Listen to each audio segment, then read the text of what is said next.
This is not the year to come to Salem. It's not going to be a banner year for visits given all the things that we've canceled. Well, it's official. You should not come to Salem for October of 2020.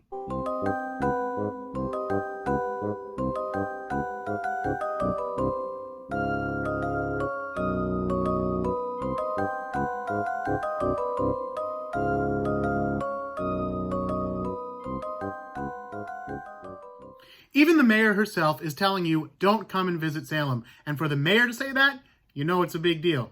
Because Salem makes like probably 90% of their money in October. And the truth is, most of the museums and restaurants won't be hit as financially hard as you might think due to COVID-19, because I've been in Salem during this time, and I can tell you, although the crowds are somewhat smaller, there are still crowds. There are still lines to get into everything, and just about everything is sold out. You need reservations ahead of time if you're going to go into any of the attractions or restaurants or anything in Salem. And it's just not a good time to visit because, you know, there's a pandemic happening. But don't worry. The Witchfinder is here, and he's going to tell you some ways that you can get your witch history fix outside of Salem in places that are probably safer to visit, much less crowded. In fact, you might not even encounter any other people at all while you visit these places, and you'll still be able to get your fix.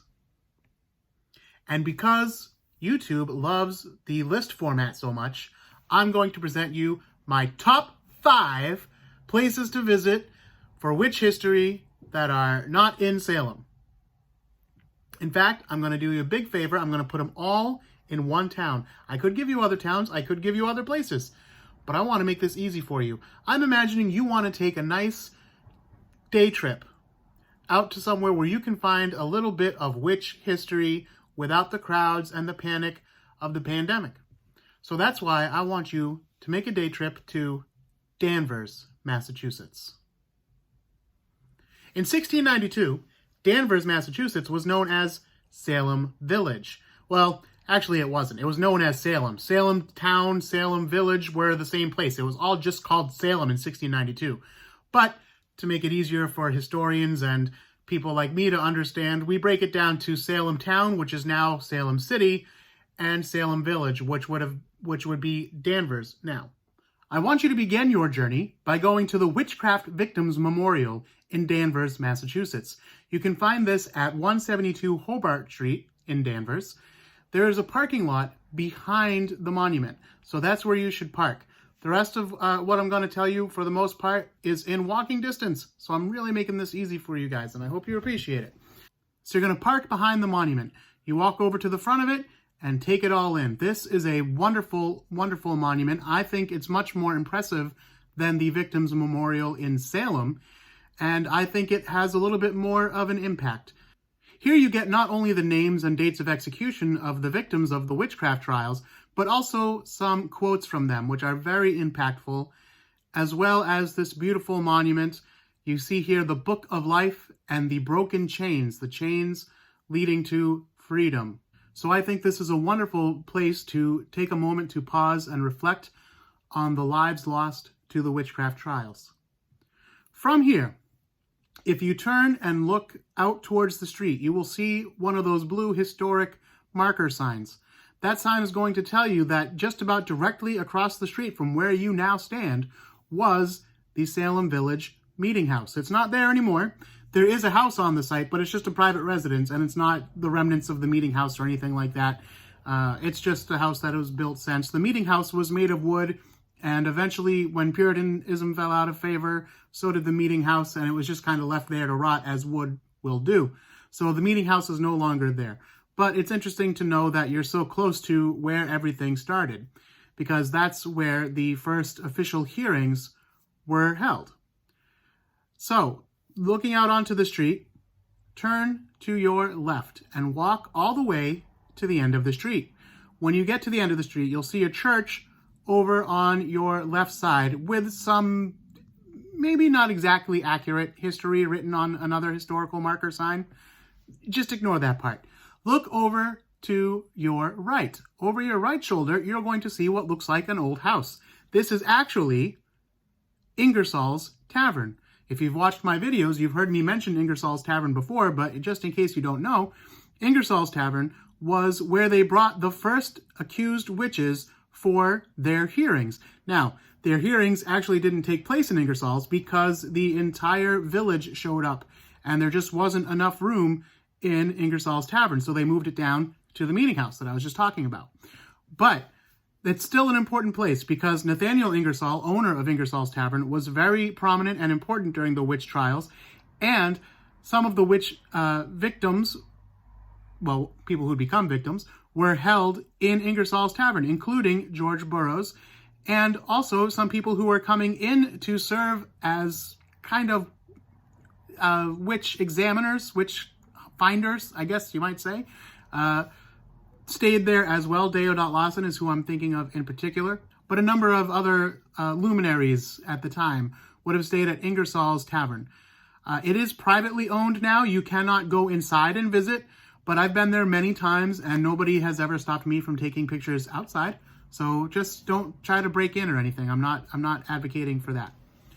Now from there, you're going to turn right onto the street that intersects there, and you're going to walk down a little bit ways until you see another historical marker, this one pointing you to the site of the Salem Village Parsonage, the Reverend Parris Parsonage. Now, it's kind of between two houses. You'll see it. You can't miss it. There's another one of those blue historical marker signs. I do want to warn you, though, that if you go on a day that is rainy or snowy or any kind of weather like that, you're going to be in for a little bit of a rough time because the path to the parsonage site is very muddy. And the first time I went was in February of a very snowy year. And it was very icy and snowy and muddy making my way down to the parsonage site. So just be careful. Once you get down there, honestly, it's not so much that there's anything to see because the building doesn't stand, but the foundation is there. You can see the footprints of what would have been the parsonage. And just to know that you're in the very area where all of this began, the first girls started having their fits. The first person accused of witchcraft lived in this very house. And the minister, most important to bringing these trials into formation, was living right in this very house. It can be very, very powerful. To me, visiting these historic sites, it gives you a chance to really connect in a way that you don't really get in most of Salem because the sites that are related to the witch trials in Salem are mostly gone, with the exception of the witch house, the misnamed witch house, because it actually belonged to one of the judges in the trial, Judge Corwin. Still a very interesting place to visit. But other than that, there's really not much that you can visit on the regular.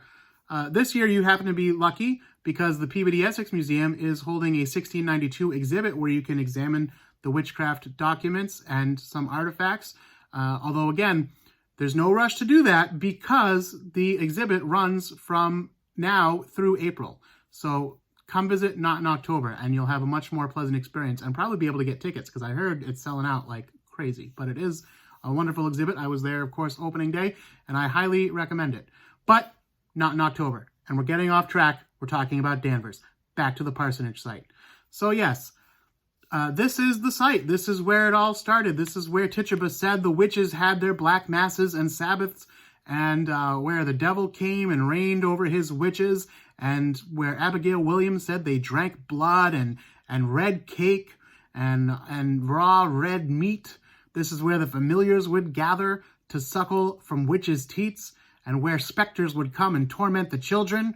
Of course, I don't actually believe any of that actually happened, but still, just to know you're in this historic area, very historic, it really gives you something to reflect on. Site number 4 is the only place on my list today that costs any money. The rest of them are free. You can go and visit. I should have probably mentioned that at the top. You can go and visit any of those places for free to get your witch history fix. This one costs a little bit of money, but seriously, it's just a little bit of money and it's totally worth it. This is the Rebecca Nurse Homestead.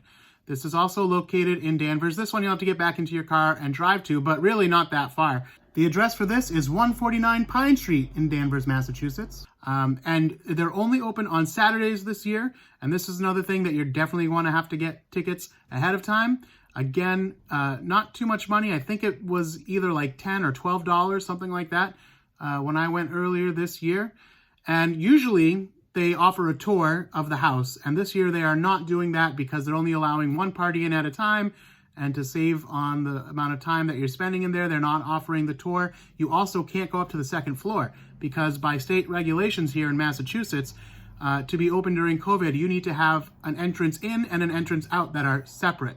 And this house only has one flight of stairs up and one flight of stairs down, so they can't open the second floor, unfortunately.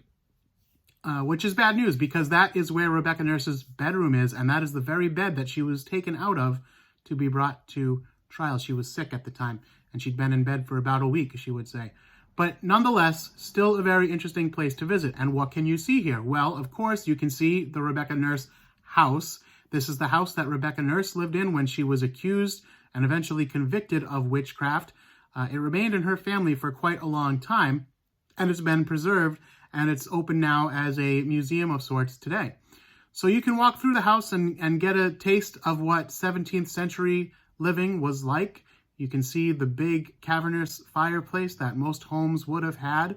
The Nurse family was pretty wealthy, so they have a fairly large house, although it's larger now than it seemed back in 1692 because there's a little bit of extra room built on that wasn't there back in the day. But not only can you see the Rebecca Nurse house, you can also visit a recreation of the Salem Village Meeting House, the one we were talking about earlier, where most of the early hearings took place. This is not where the trials would have taken place. The actual trials would have taken place in Salem town. I almost said Salem City. It wasn't a city, it was a town. Salem town, now currently Salem City. But the place where the trials happened no longer stands in Salem, so you can't really go visit it. You can go visit the corner where it used to be, but there's not much to see there.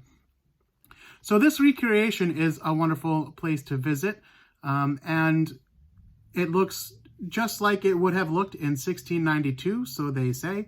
Again, usually when you do visit the house, there would be someone in here giving you information and talking about the history and answering your questions. There aren't people there doing that right now, but there are knowledgeable people all over the place that you can turn and ask questions to. So they're not leading formal tours or anything, but there are still staff members on site available to answer questions that you might have. And if you want to see what the meeting house would have looked like and perhaps get a sense of what it was like sitting in there in the hot summer, listening to testimony from hysterical girls and scared people accused of witchcraft who faced an uncertain future, this is where you got to go. You got to check this out. If you walk a little bit further down, you will see the Nurse family cemetery. This is a good bit of ways from the house, but you can see a grave to Rebecca Nurse. Now, this is not her actual grave, but it is believed that her family took her body after she was hanged for witchcraft and reburied it in the family plot on the Rebecca Nurse homestead.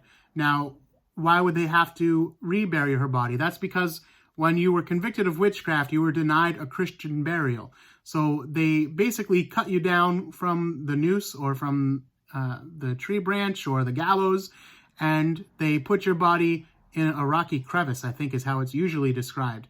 And then it was basically up to your family if they could sneak in the night and kind of steal away your body.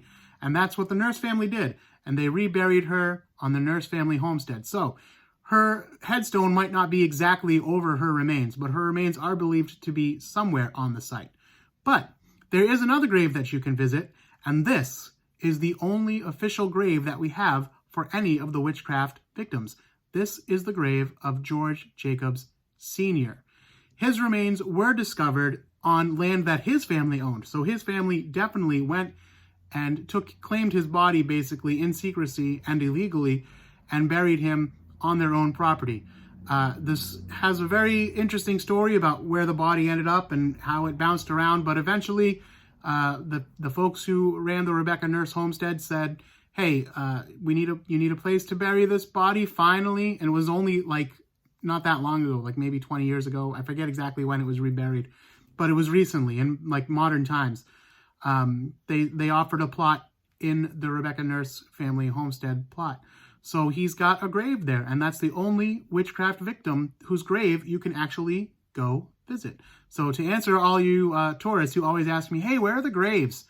There's only one, and that's where you can visit it. And Rebecca Nurse kind of counts too there. Moving on, we move to spot number 5 on my list of non-Salem places to visit to get your witchcraft fix. Get back in your car and take a drive over to Wadsworth Cemetery in Danvers. This is on Summer Street.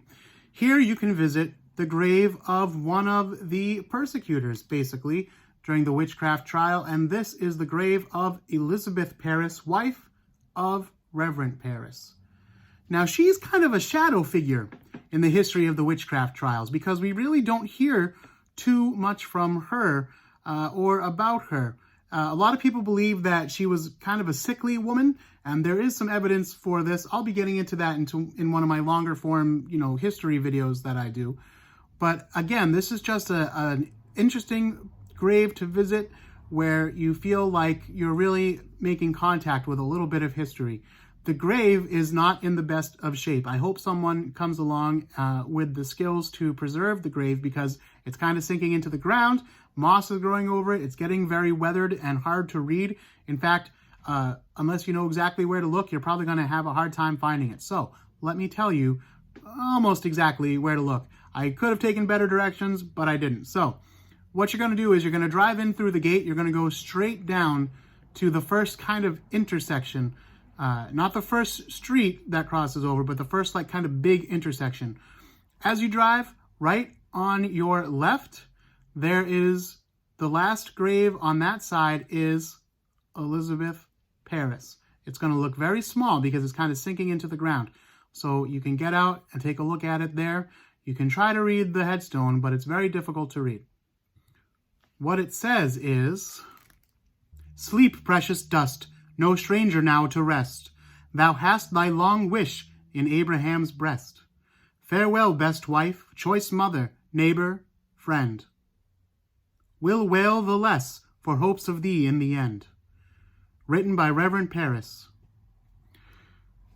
So also, when you look this grave up, a lot of people report this as being the grave of Betty Parris, the daughter. In fact, one of the first girls afflicted with witchcraft in 1692, but this is incorrect. This is the grave of her mother, Elizabeth.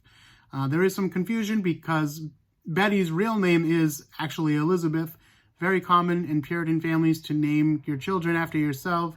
So that's where the confusion comes in. But this is Elizabeth Parris, the wife of Reverend Parris. So that is my top 5 non-Salem places to visit to get your witchcraft history fix. I'll come up with a better title. You'll see a catchier title on the actual YouTube video and on the thumbnail and everything, but it's going to be something along those lines, but something shorter and sweeter. So I hope that I did you a solid. If you decide to take this trip, please let me know. If you want to hear about other non-Salem places, because I could tell you about places in Boston, I could tell you about places in Ipswich or Attleboro. I could even take you as far away as Ashland and Framingham to tell you about places related to the witchcraft trials. But definitely, if you take this trip, if you take my advice and you follow this outline that I've given you, please do come back and let me know and tell me what you thought about it. Tell me in the comments or hit me up on Instagram. You can find me at Witchfinder of Salem. That is my Instagram account. And of course, I invite you to donate to my GoFundMe fundraiser this year. Us street performers are having a hard time because we can't have these crowds in Salem. We can't gather crowds or anything like that. So it's real rough. So go ahead, if you could. Every dollar helps. On the street, we do it dollar for dollar. So we're not going to be upset if you only donate $1. Go to gofundme.com/witchfinder20. And you, like I said, every little bit helps.